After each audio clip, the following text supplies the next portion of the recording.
رئیس جمهوری تاجیکستان آشکارا حزب ممنوع نهضت اسلامی را به برانگیختن جنگ داخلی متهم کرد و گفت اعضای حزب می‌خواستند در تاجیکستان مذهبی بیگانه را تحمیل نمایند.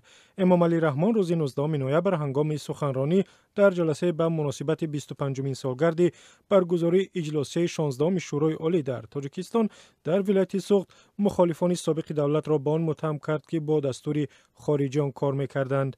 امام علی رحمان گفت بعضی دایره‌های منفعت‌دار داخلی و خارجی از جمله رهبران سابق حزب تروریستی و اکستریمیستی نهضت و خواجگان و مبلغ گذاران آنها که تشبسکار این جنگ برادرکش بودند برای نائل شدن به هدف‌های ناپاک خود یعنی به سر مردم ما تحمیل کردن مذهب بیگانه و بنیاد دولت اسلامی به آتش روغن می‌ریختند. متن کامل سخنرانی رئیس جمهور را رسانه‌های دولتی نشر کردند.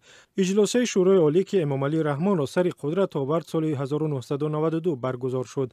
در این اجلاس که از روز 16 نوامبر تا 2 دکبر در قصری به نام سید خوجه اورون خوجه ولایت سوخت صورت گرفت، وکیلان امام علی رحمان را رئیس شورا انتخاب کردند.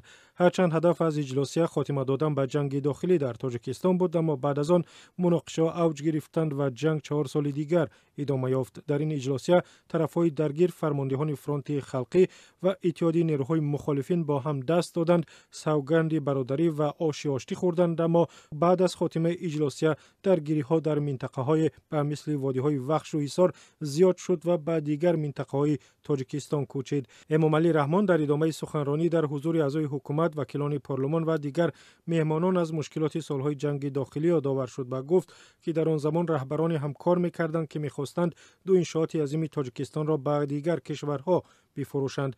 در آن ایام رهبران نیز بودند که به خاطر منفعت خود نقشه به دولت‌های دیگر فروختن آخرین امکانیت‌های اقتصادی کشور از جمله نیروگاه برق آبی نورک و کارخانه آلومینی را کشیده بودند. آمده است در متن سخنرانی رئیس جمهور. امام علی رحمان نام هیچ یک از این رهبران را نبرده است و هم نگفته است که انشاءات مهم تاجیکستان را به کدام کشور فروختنی بودند. در جنگ 5 ساله تاجیکستان که از سال 1992 تا سال 1997 ادامه کرد، 150,000 نفر کشته شدند، بیش از 1 میلیون نفر دیگر پناهنده شد و 55,000 کودک یتیم ماند.